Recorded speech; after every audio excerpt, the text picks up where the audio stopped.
I don't know if anyone's ever said that before, that soft is better, but in this case, it definitely is probably the few time I would agree with this statement.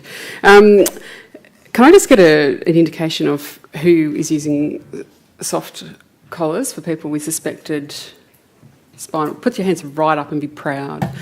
Yeah, so I know that there's St George and Prince of Wales and, Wollongong, yay, and thank you. So look, all I really wanted to talk to you about today is just to give you an update on where things are for this at a state level, tell you what's happening in other parts of the world and the country. I'm not going to be presenting all of the evidence around it, but I have got a couple of links up so that you can go and do that reading yourself, because it's an interesting area to read, and I think it's really good to be able to cite some of the evidence or lack thereof out there when you are trying to have this discussion with people. So there is no evidence, and never has been, to say that a stiff collar prevents cord injury. And that is why that we're trying to do this change of practice. It is just something that we always did and had drummed into us from the very beginning. It makes sense. If you've got a broken arm, you put a splint on it. If you might have a broken neck, you put a collar on it. But we don't have to put on something that's going to make people more uncomfortable and going to cause complications. We can be aware of it by using a soft collar and by using appropriate inline immobilisation when we're tubing or log rolling or whatever.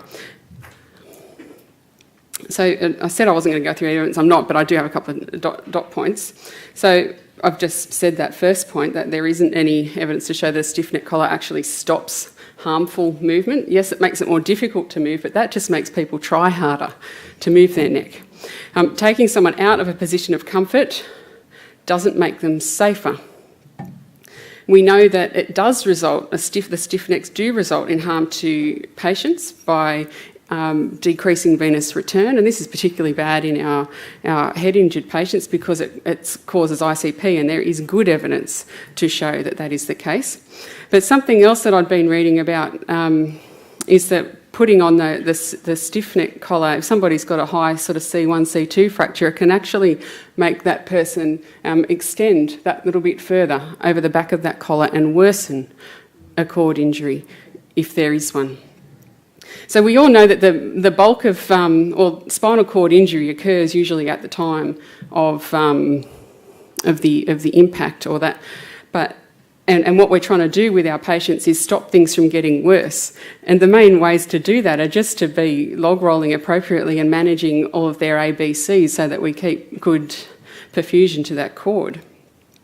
So they're the blogs that I was talking about that really summarise the evidence very nicely, and I do recommend that you go and have a read.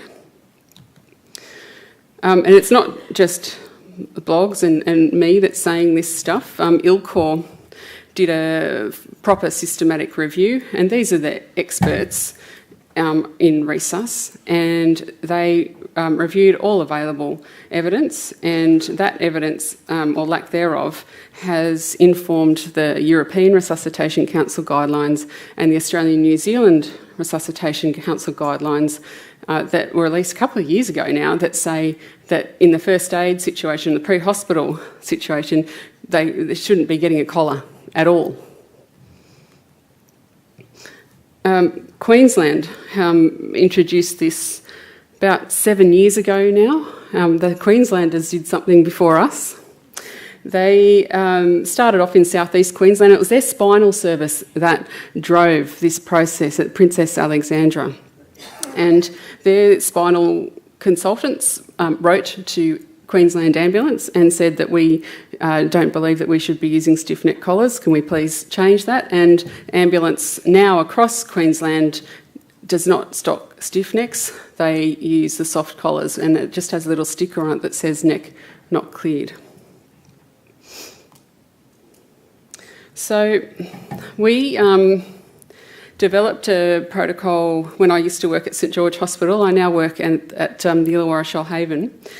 And what we stated was that if somebody comes in a stiff neck collar with ambulance and they're not going to be able to get their neck cleared straight away with the usual clinical clearance processes, then we take off that stiff neck and we put on a soft collar. We have reiterated that it does not mean that the neck is cleared. You know how we used to always think they're like neck warmers, these things, they don't really do much. And it's true, they don't do much, but what they do is remind us that the neck is not cleared until you use spinal precautions. We're also encouraging people as part of that protocol to sit people to 30 degrees, unless of course they've got contraindications there with the thoracolumbar spine, and also to put occipital padding in, which that is something that will worsen people's neck pain and will worsen their cord injury if they do have one. So just to, the way I teach it, and you might do this as well, is I get everyone to stand up and put their heels against the back of a wall and then their back against the back of the wall, and then for them to get then their head at the back, they kind of have to go and lean back.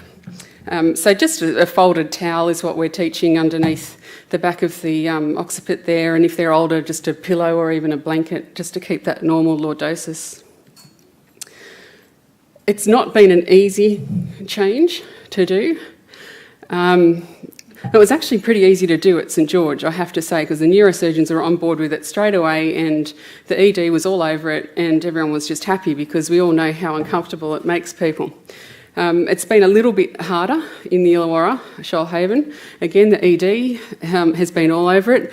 Thank you, colleagues, for making that work.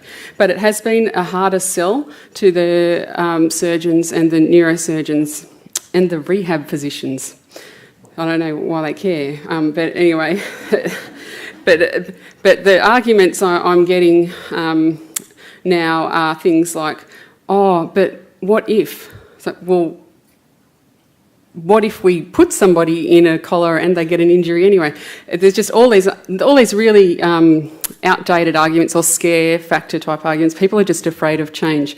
And so the way I've been trying to sell that is, well, Queensland have been doing this for 7 years. They have a good trauma quality monitoring program. There have been no adverse events. What makes the people of the Illawarra different to the people of Queensland? Nothing. It's just the way we teach people that this change is in place and we monitor it. There have been, I think it's been really useful for me also to be able to say that the former president of the Neurosurgical Society of Australia is the person at St George who worked on this with me, and he's written to the head of ambulance in New South Wales and to the ECI to try and make this a statewide change. And the other problem we've had is what happens when the patient goes to the ward with an uncleared spine, and how do we make sure the nurses on the ward know that neck's not cleared. And again, that's just about education and decent handover, which we're able to do. It's our core business as nurses. It's what we should be doing. So there've been not a huge amount of teething problems, actually. It's more just this fear of change. And so there have been a whole heap of IMS put in at Wollongong lately, saying that any person in a soft collar, they're putting an IMS in because they're saying it's a near miss. So it's quite frustrating to be having to help respond to those, which is really just, well, actually, we're following an evidence-based protocol. There has not been any adverse event, and thus this is not an IMS. You shouldn't even be putting this in and wasting our time. We are across the Illawarra, Shoalhaven and South Eastern Sydney doing our own audit of this process to I guess, provide some local evidence, and we will be publishing that when we get to it, but that's about a year away. And the other issue I think we had initially was with getting enough stock, but Chris O'Sullivan here from St George sorted that out to make sure that the warehouses now stock the soft collars. It used to be a bit hard to get them because they were used so infrequently, but Chris has liaised with them and let them know that this change is coming so that there's enough available. That's all I've got. Dr. Golding.